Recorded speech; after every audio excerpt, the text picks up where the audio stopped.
Yes, magandang hapon po sa ating lahat mga kabayan. Nandito pa rin po tayo sa Nueva Ecija. Dahil unti-unti nating pinupuntahan yung mga nagme-message sa ating mga kabayan. Na nag-message sa ating Facebook page. Napunta si ganito, si ganyan. So, nakikita niyo naman po mga kabayan, mostly on the spot po yung ginagawa natin. Pero kahit pa paano, kahit malalayo mga kabayan, basta kaya. Hindi nga lang mapuntahan ka agad.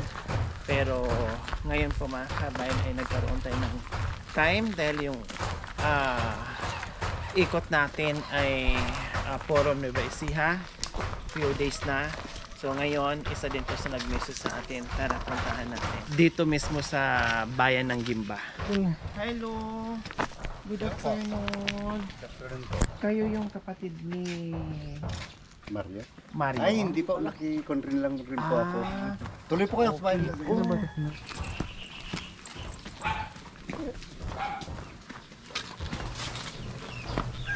Hello, good afternoon. Kayo si Kuya Mario? Opo. Asawa ni Sally. Ni Sally. Okay. So kayo yung nag-message sa amin, yung asawa nyo. Pero nagulat naman ako sino yung Ay, bali father ko po. Yun yung nilapit nyo sa amin ng mag-asawa. Father nyo po mismo, Kuya Mario. Urol? Kamamatay lang po nung kahapon ng umaga, madaling araw. Wrong timing naman. Kailan kayo nag-message sa amin? Actually, last year pa. Last year. So ito yung mga sinasabi ko mga kabayan, no? Katulad dyan sa Talugtog, tama? Matagal na rin sila nag-message sa amin. Ngayon lang kami nagkaroon ng time para umikot muli ng Nueva Ecija. Kasi last 2 years, ito ang inikot namin noon. Pag once na naikot na namin yung probinsya, tatawid na naman kami ng another probinsya na naman ang ginagawa namin. So since na meron pang mga nagme-message sa amin, tinitinan namin, sinicheck namin maigi yun. Kaya ito yung sinasabi ko mga kabayan na hindi lahat na nagme-message sa amin na agad-agad namin mapuntahan. Tulad ng napunta kami ng Pampanga kay Mami D. Kung kailan naman kami nakapunta dito kay kay Kuya Mario na nire-refer niya yung kanyang father, namatay naman kahapon ng umaga. Ito yung bahay nila na tinitirahan noon. Yan na po ang Ilang taon na si father nyo? Bali, 85 na po, madam. Wow, 85 years old. Anong sakit? Nung 15 years from now, madam, kung po siya na-stroke. O tapos? Wala naman po siya naging sakit. Na-stroke siya. Then, Hindi naman po naging bedridden siya. Kahit pa paano nakakahakba, nakakatayo. nung sa 15 years na pagka-stroke niya po, yung 8 years, okay pa yung katawan niya. Then, nung nasaldak uli siya, doon na siya hindi na makalakad. So, naging bedridden na siya. Pangalawang beses. Tapos si nanay nandyan lang. Andyan po. Siyang katuwang niya rito. Kaya, ginagabayan na lang na yun. Pinupunta-punta na ayaw naman nilang makibahay sa amin. Makipisan. Ganun talaga ang mga makukulit nating mga matatanda, mga magulang. Kahit sa akin, ganun din. Kaya, No, hanggat kaya nilang kumilos, ay mas gustuhin nila na manatili sa bahay nila. Kasi siguro iniisip na wala silang pakisamahan, hindi sila mahihiya, no? Kasi iba na talaga pag meron ng asawa yung mga anak mo, pag meron ng manugang, siyempre makisama ka sa manugang, sa mga apo din. Yung iba bukod doon sa manugang, ayaw ng maingay, ayaw ng mga apo-apo. Alam naman natin pag mga matatanda, gusto na tahimik at relax sila, ayaw nilang pakialaman sila. Okay, so condolence naman, Kuya. Thank you po. Thank you, Napakarong madam. timing Thank you po. naman sa dating namin na ang madatna namin ay ganito na, hindi ko akalain. wala po hindi po namin talaga in-expect na mangyari na rin ito ngayon. Kasi matakaw naman din po siya, malakas kumain. Then itong siguro sobrang init, isang linggo pa lang. Medyo kumain yung pagkain niya, tumamilmil na siya, hindi na siya ganong nakakain. Hanggang sa 3 days after, parang hirap na siyang lumunok. Parang ayaw nang tanggapin yung Ngayon, ang kinakain na lang niya po, yung oatmeal. panay malalambot, tsaka yung sabaw na lang. Ganun lang. Gusto niya panay yung diretso lang yung pagkain sa kanya. Yun, Parang sabaw. puro na lang malalambot Opo. yung kinakain niya. Kaya nga sabi ko, nako, Panganay kayong anak, Kuya Mario? bali pangalawa po ako sa bunso. Ilang kayo magkakapatid? Actually, 7 po kami, madam. Then, matay na yung dalawa. 5 na lang So, kami 5 na lang nabubuhay. kayo. So, nandito naman po lahat. Layo-layo rin po kami. Ito na yung bunso. Ito yung bahay ng bunso. Opo. So, bali ito yung kapitbahay niya. Tapos sa inyong bahay, Andun po. nandyan lang. Oh, so ayan mga kabayan, wrong timing. Very wrong timing yung dating natin. Talagang ganyan ang buhay. Kaya nga, No? Pasalamat na lang tayo dahil umabot silang 85. Opo. Tayo hindi pa natin alam kung aabot tayo ng senior. Kaya nga. 'Di ba? Napakaswerte, napaka-bless na meron tayong mga magulang na umabot pa sa ganyang edad. Bibihira ng mga kabayan yang ganyan, no, na pinagkaloob sa nila na ganung kahabang edad.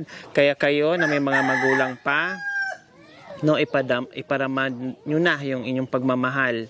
Kasi yung iba minsan iiyak-iyak na lang pero hindi na nila na ipadama yung pagmamahal nila sa mga magulang nila. Habang nabubuhay at yung pagmamahal mo ay na-absorb pa doon sa taong minamahal mo, ipadama mo na. No? Kasi napaka-bless mo na meron ka pang mga magulang na umabot sa ganyan. Dahil yung iba, Diyos ko, bata pa lang wala ng mga magulang. Totally. 'Di ba? Pero sila kumbaga sumabay. Yung iba nga, senior yung anak, senior din yung magulang nila. Ay, Diyos ko, bibihira na po yung ganyan mga kabayan. Kaya Diyos ko, marami akong nababasa dyan sa Facebook, no, na pag namatay ng mga magulang, mahalin nyo na yung mga magulang nyo habang nabubuhay. Tama po yon. Hindi yung iyak-iyak pag namatay na hindi niya mararamdam kung anong iniiyak namatay yung Ito po ang nanay ko. Ay, si ano.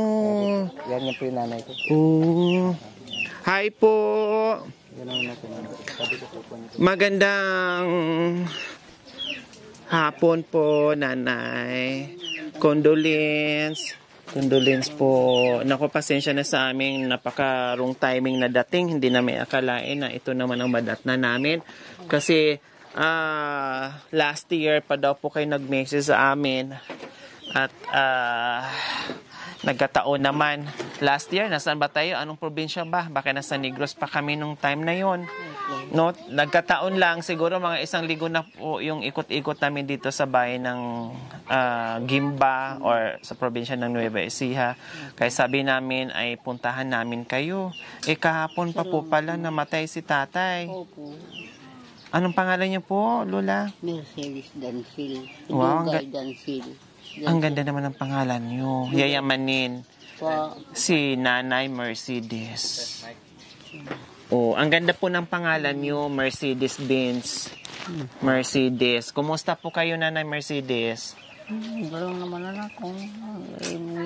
Si mama may mahigit na 10 taon lang kung nagpaparahit. Ako na lang nag-aalaga sa kanya. Kayo po Akong nag-aalaga. naghahanap kung walang maibigay ang mga anak ko. Marami naman sila kang mga anak din, hindi naman lagi sa kanila. Opo. Kumbaga, kung ano lang yung sobra sa mga anak o Hindi naman. maibibigay sa inyo na share, Maski mga anak mahihiya kung lagi-lagi naman. tama. Siyempre. Kasi iniisip nyo mayroon din silang pamilya. May mga apo din na binubuhay. Opo, ganun. O, kumusta naman po, Lola Mercedes? Ah, Sa loob ng 10 years, kayo po nag-aalaga. opo. Kasi naging bedridden na po pala si... Opo. Hindi naman po makalakad na. Nakahiga na lang ba? Sabi mo yun, ilang taon na inalagaan ko. Ngayon lang naman. Ngayon. Kayo na nagpapaligo. Opo, nakahiga ko lang. Kayo na sinusubuan nyo na po. Opo nung hindi na makaupo, ako na nakarapan na, sinusubuan ko na lang. Ilang taon na po ba kayo, Lola Mercedes? 83 na po, 1980 yun po. Wow! Ang galing 85 naman. naman po siya. Opo, ang ganda naman ng mga edad nyo. Umabot kayo sa 85, 83. Kayo walang sakit. Okay naman po ang... Awa ng Diyos po naman mga kapatid. Nakukuhan sila sa akin. Sabi nila sa akin, mabuti pa ikaw at ingat kalakas mo. Opo, mukhang malakas sa edad na 83. Kasing edad nyo lang po yung tatay ko. Pero nakikita ko, maganda pa ang pangangatawan nyo. Awa ng Diyos naman po, ganun din po. Siguro, talagang sinadya ni Lord yun kasi alam niya na meron kang alagaan. No, kaya binibigyan ka ng naman ang lakas. isip yung mga anak ko. Nakikita naman ng malakas silta naman ako. Kung minsan yung nakikita nila wala, bibigyan na lang basta ako. Sila na kusa nag-aabot sa Sila na inyo lang kahit hindi kayo humihingi. Opo, yun lang po. Tapos kayo lang po dito, Opo. Lula, wala na kayong ibang kasama. I mean, dalawa lang kayo natutulog dyan sa Dadalawa lang bahay. kami. At malapit naman po. Anak ko po yung kausap Opo, kanina. si Kuya Mario. Yun. Saka yung andito, wala naman nagtatrabaho. Talagang kahapon lang. Opo. Ng Kahapon ko po. umaga. Martis ng kuha na sa... Ano ba nung namatay si Kuya mo na? Ano lang isang gabi eh. Kahapon daw po ng umaga. Opo. Dito lang po siya, Oo. nalagutan ng, or itakbo niya pa po sa hospital.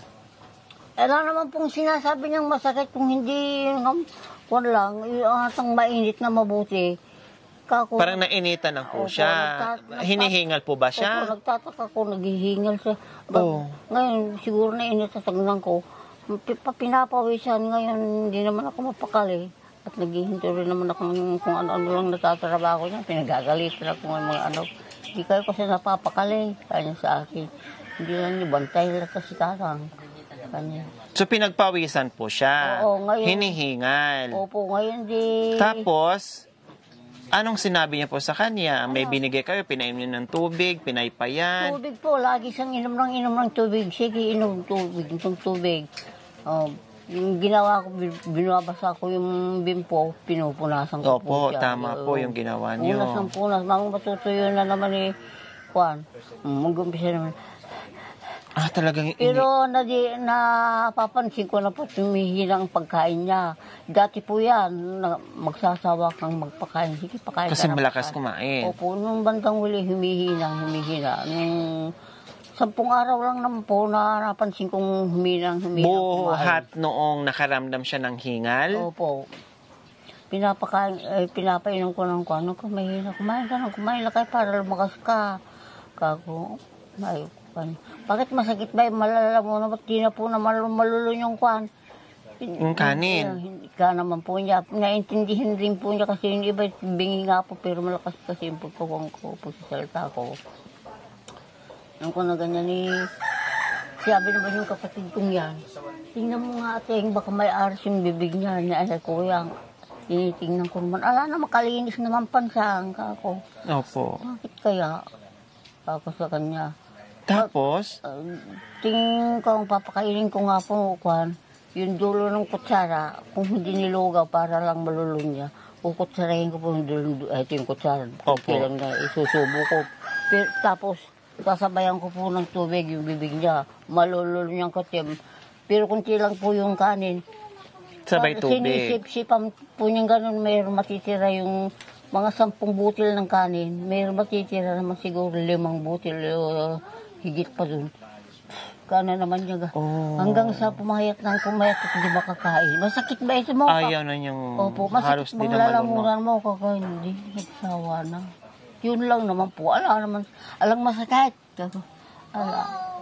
Bakit naman naging bigla kang nagkaganyan? Tapos kahapon, Sinasabi ko sa mga anak ko, siyan. Dinaanan pa niya kahapon nagpunta sa bukid. Tingnan mo si tatang mo. tapos, Lula, kahapon ng umaga nagulat na lang kayo pag nawala na, hindi na huminga si Hindi po, Lolo? ng gabi na po kasing ganyan, kuhan. Dinaglatag na ako, magkahiga na kami. Opo. Tabi po kayo? Oo, mag-alas 7 na. Hindi, nakahiga na kami, pinapaypayan ko. Ay, pinapasindihan niya yung TV, binigyan naman ako ng TV, yun, aliwan naman niya. Sabi pa niya, gusto niyang manood. Oo, manood. Tapos, Iniinom ko na ganyan. Kapag mo kapawis, bakit ba ganyan kang hiniling mo? hinahabol niya yung ano. Yung punggila niya, nakasumpal na dito. Hindi daw gagalong putik mo tatala ng dila. Tapos, hindi niyo na sinugod sa hospital. Ala naman po sinasabi, pero hindi naman po yung panay na parang nahihirapan. Hindi. Ganun lang. Di, Sa gabi, nung gabi na Yung yon. gabing yun. O, Ngayon, tapos, di nangangawit naman po ako nagpapaypay sa kanya. Nagpapaypay naman ngayon, mahihiga naman na ako. Katabi ko niya pinapaypayan ko. Hihilahin ko yung ganito, pahamharap at papaypayan ko. Ngayon pagka po nangangawit ako, hindi gagawin na naman. Baluktot na nga po. Baluktot na po siya. Hindi na yung mga paa niya. dahil siguro sa tagal ng panahon na nakahiga na lang, nakapirmi na lang. Yung tagal, yung alapang 1 minuto na ginaganon ko, yung kanina ngawit naman na po ako nakatagilid din naman ako. Babago na sana gano'n. Kalang naman niya. Di bumumpo na ako nga tinignan ko. Hindi naman na gumagalaw ito niya. Hinintay kong siguro isang minuto pong Pinapakiramdam yan po. Hindi na gumagalaw. Kung gano'n. Matigas na. Hindi naman po matigas, malambot pa. At pinapawisan nga po. Malamig naman, mainit naman, hindi naman malamig. Hindi rin po siya nagsalita, nahirap na pala siya. Ala na po siyang nagsalita, kundi lang yung sinasabi ko nga sa kanya na, kumain ka ng kumain at para lumakas ka. Kako sa kanya. Yun. Bakit masakit ito mo siguro? Kaya lang makalulong. Hindi. Katabi niyo lang po pala si tatay no namatay. Opo, katabi ko. Hindi ka man lang kinalabit niya na nahirapan Hindi po, siya. Ako nga pong kahiga. Ako nga pong inatak ko nga gano'n. Magkahigaan naman ako. Nakaupo lang naman ako sa tabi ng paypay ng paypay. Pinunasan ko siya ng bimpo ng malamig, may yellow. Yung tubig na nagpabili na ako para maginhawa at malamig. Hingad sa pili-pili niya lahat. Pagka matutuyo na naman yun, una naman Talaga sigurong isa din sa dahilan itong sobrang init yung panahon natin. Hindi na po humihinga na ganyan. Ay, una siyang pinuntahan ko si Mario. Tumakbo ko, iniwanan ko na siya dyan. Dadalawa nga po kami. Mario, namatay na ata si tatang mo. Hindi naman na humihinga. Hindi naman makakibo na ba nagulpi rin. Tapos nasabi ko na yun at binuksan niya na yung kuwan niya. Kuwan na po alas 11 po nung namatay. Alas 11 na. Nung ka na ganyan tumakbo na ako. Itong bahay ng itong anak kong isa, inuna kong pinuntahan si Mario. Itong malapit, hindi ko inuna. Nung ka na ganyan pinuntahan ko isang bunso. Loy, hindi naman na humihinga si tatang manok. Kalakas-lakas lang niya kanina. Binibiro ko pa nga. Kinikinda-kindatan ko pa kahit may bintana nga po dyan yun. Opo. Tatanawan lang niya, nakahiga dyan sa papag niya. Yun. Wala na. Kaya ngayon Pero mga sinasabi kabayan, ko sa kanila, kahina naman ng kumain ng tatang mo, Mario. Kaya talagang ganyan. Nakakain din yan. Magbibigyan nila ng ulam niya, kanya kakain halos kayo. sabaw lang po ang... Oo. Susubuan niya, nga naman kakainin naman nila. Ayaw naman kumain, tapos sa kanya. Ang dami po talagang namatay ngayon sa heat stroke mga kabayan sa sobrang init. Opo, Grabe. Sobrang init po. No, sobrang init lalo na doon sa mga lugar na yung dikit-dikit yung bahay. No, dito nga na maraming papasukan na hangin, no. Malalaki yung agwat ng bahay dito pero mainit lalo na doon sa mga masisikip, yung mga tabi-tabing bahay, yung dikit-dikit. Naku po mga kabayan, super duper siguro napakainit. Sa bahay nga halos wala kaming kapitbahay sa likod at sa harapan, no, Mami D. Pero maramdaman mo talaga yung init. Biro mo, 50 Celsius degrees, 52, hindi po biro po yun mga kabayan. So ayan, nandito tayo ngayon, hindi naman natin inaasahan yung pagpunta natin ay ganito naman din ang maabutan natin. Actually, yung iba naman din mga kabayan, no, na yung iba nga, mabalikan natin ay magulat na lang tayo. Halimbawa, napuntahan natin sila once, then pag binalikan natin, magulat tayo. Yung pala ay pumanaw na, nailibing na. Ganon po, minsan ang nangyayari sa mga binablog natin. Ngayon naman, nirefer sa atin last year, tapos kung kailan naman nagkaroon tayo ng time, kasi nga, sabi ko, nagprobinsya tayo, ibang probinsya, nagnegros pa tayo, ang dami nating pinuntahan, no, Pampanga, At ngayon na bumalik tayo dito sa Nueva Ecija, saka naman din ganito ang nangyari kay, anong pangalan ni tatay? Mundo po, Raimundo Si po. Tatay Raimundo. Nagulat nga ako, ayan, no, na bungad ay makita na natin yung tarpaulin dyan. Na, kumusta po Nanay Mercedes? Ganito lang ano. Hala, Siyempre, nasanay kayo kahit Oo. nahirapan kayo, 10 years Mababait kayong... naman. Lahat naman yung mga pinupuntahan ko, binibigyan ko. Kung alam wala na yung mga anak ko. At wala rin naman lagi sa kanila. Sa simbahan ako nagpupunta, binibigyan ng kababait yung mga nagtatrabaho sa simbahan. Basta makita ko, bigyan kong 2 salop, 4 na pili, sardinas. Namibigay po sa inyo. Yung 2 salop na yun, o kaya 1 salop, katagal naman namin kakanin 2. Naabot ng yung 1 salop naabot sa amin may 5 linggo. Sa loob po ng 10 years, Nanay Mercedes, hindi pa kayo sumuko o napagod sa kakaalaga sa Hindi kanya? naman po. At kung ayun naman, napapagod na akong punta sa bayan. Kung alam naman nila, silang nagkukusang nagbibigay naman ng kakanin. May kung anong ulam nila, yun. Hindi po siya nakakapagsalita Nakapagsasalita po, bingi nga po. Bingi na, naging bingi. nung Ngayon. tumanda na. Ngayon, nung nagkaganyan po siya, bingi. Saan mas mahirap, Nanay Mercedes? Noon na inalagaan nyo po, na bedridden na lahat gagawin nyo, or ngayon na nawala sa inyo?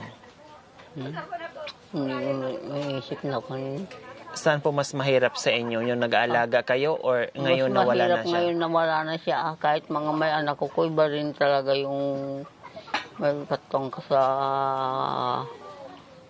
nakasama mo sa loob ng pamamahay mo. Bakit Ngayon, nasabi nyo mas mahirap ngayon, Nanay Mercedes? paano wala naman na siya. Kahit anak mo ka ko nga. Mas gugustuhin nyo pa po na kahit hindi baling alagaan mo siya dyan, Oo, asikasuhin sana. mo siya dyan, basta nabubuhay lang. Oo nga rin akong. Ganun sana. Hirap nga ng buhay. Sa ngayon, no, kasi pangalawang araw pa ngayon, no, Nanay Oo, Mercedes, hindi pa masyado alaala ni Nanay Mercedes yung mga nakaraan nila.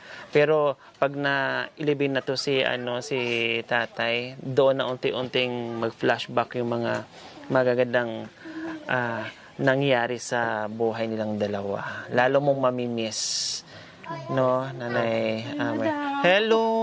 Ako po yung Ay, si Ate Sally. Sally, ako Oo, po. yung asawa ni Ay, opo. Mayo. Oo, pasensya na. Ngayon lang nakarating at napakarong timing naman ng pagdating namin. Ito naman ang nangyari. Ay, nakita mo siguro yung ano ko. Yung message. O kasi ang ginawa namin ngayon, kasi nasa probinsya kami, probinsya to probinsya. Pag last 2 years dito kami.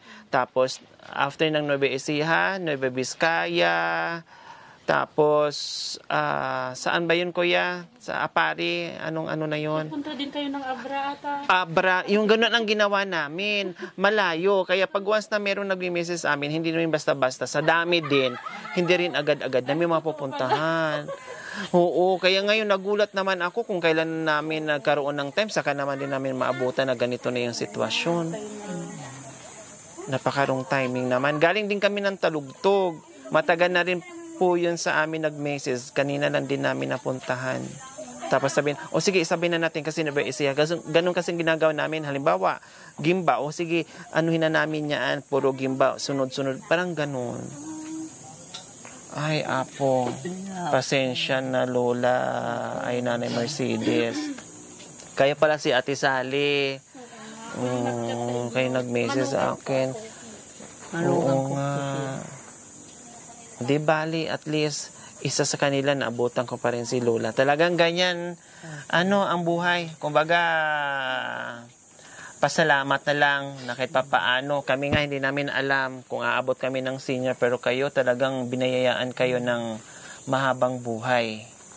No, sana aabutin kami ng ganyan. Kahit ganito ang edad ko, 83, mga kabayan, ako piliti kong tumayo. Magtungkod ako para umakyat sa kabundukan. 84, yun, 84 na po pala. No? Ituloy ko pa rin yung mission ko. Nakaraang taon pa yun, madam, di ba? Oo, sabi nga sabi ko nga ng mister mo, kailan kayo nag-message sa amin? Last year. 2 Oo.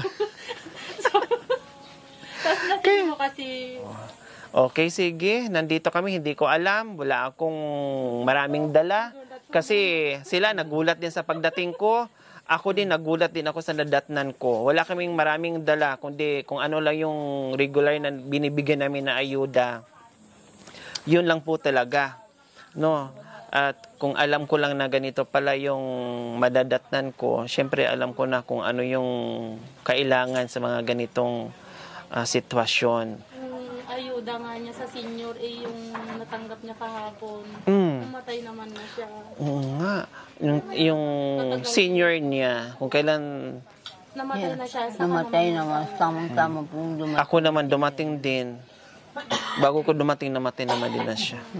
Talaga. May senior po pala sila na parehas lang dalawa. Pero siya lang po ang tumatanggap pa lang si Inang. Bakit? Ewan ko po. 85, dapat dalawa na sila ang tumatanggap or 84. Ala naman po, isa lang po. Ay, ganon? Si Mario lang ang nagkakasya. Kailangan pa may mamatay para magkaroon ng slot. Na bababa pa sa... Oh, hindi pala matik pag senior ka na, Hindi. ay pwede mo nang ma-avail yun. Kailangan pala May may mabawas muna para maisalpak na magkaroon ng aprobaran pa ng radio. Bababa. ay, may gulay ganyan pa. Kaya pala may iba na nag-90 na lang, pumanaw na lang na hindi pa rin nakakatanggap ng senior. Kasi ganun pala ang nangyayari. O ang pagkakaintindi ko kasi, pag senior ka na, matik nandoon na kaagad. Imbis na pambili na niya ng gamot niya, ng mga ulam niya para lumakas. Ngayon naman na namatay na dumating. Ay, Diyos ko, Apo, sana maayos naman yung sistema. No? Katulad ni Lola, 84, si Tatay, 85, pero nakakatanggap na sa senior. Dapat dalawa sila kasi puro sila mga senior. Sabay sana yun, matik. Pangalawa pa lang siyang tatanggap. Sa edad na 85 years old, 2 beses pala nakatanggap ng senior. Magkano po ba ngayon? Wala. 3,000 yung Every noon 1,500 po every month. hindi po.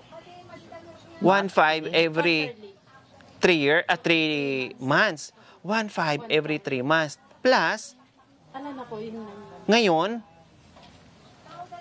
Nagdoble kaya 6,000. times 2. 6,000. Pang kalahating na yun. Kalahating Ganon. taon. Bago makuha. Baba, katagal nga po. Ay, Diyos ko, aanhin ang damo kung patay na ang kabayo. Sa Abra, quarterly, nakakatanggap ng 1,500 yung mga senior. Pero 60, basta nag-60 na madam, meron na. Dito wala po eh. Oo, Diyos ko, Apo, aanhin ang damo kung patay na ang kabayo. Ano? Baliktarin na lang natin ngayon, aanhin ang kabayo kung patay na ang damo. Okay, ganun pa man. Sabi ko nga kanina, nagbulagaan kami. Sila hindi rin nila alam na tayo ay darating. Kami din, hindi din namin alam na ganito ang madat na namin. Kung ano lang ang regular na dala namin na ayuda Maraming salamat. araw-araw. Sige. Nakapunta po. Talagang blessing po ito ngayon kahit na namatay ng genan ko natupad pa rin yung Oo nga, pasensya na talaga dahil hindi namin alam. Maraming salamat yata po. yung kinat ko hindi yata yun yung Meron na account mo madam. May pagkakataon po talaga na ganyan, na matagal talaga. Hindi yata totoo kasi wala naman sabi ko. Dinalawa ko na kasi alam ko maraming bisita, no, dahil maraming pupunta dito. At dinalawa ko na, pagpasensyahan yung aming munting biyaya, ha. Salamat po kami Hindi naman. ko akalain. Tulog kayo ng langit na Opo. napuntahan nyo kami. Tapos, siyempre, magbibigay din ako ng Lola, pang bili-bili nyo po ng kape. Kasi kung alam ko lang na ganito madatnan ko, bumili na sana ako ng mga tinapay, kape, kung ano pa ang gamit, no? Kung kailangan nila dito sa, kailang wala. Sabi ko, sige, dalawahin na yung bigas kasi kailangan talaga din nila yung bigas. Kalaran ko lang, nakikita ko kasi lagi yung mga tinutulungan yung madam. Chat ko nga, sabi ko na gano'n. Yung pinicturan ko, madam yun Opo. Yung niya, inaruan ko sa inyo. Yan ang ni-review namin kagabi nag-review kami. So, nilista namin yan sunod-sunod. Inuna muna namin yung talugtog, tapos ito. Ibigyan nila si Balaya, bibigyan niya naman si Kono.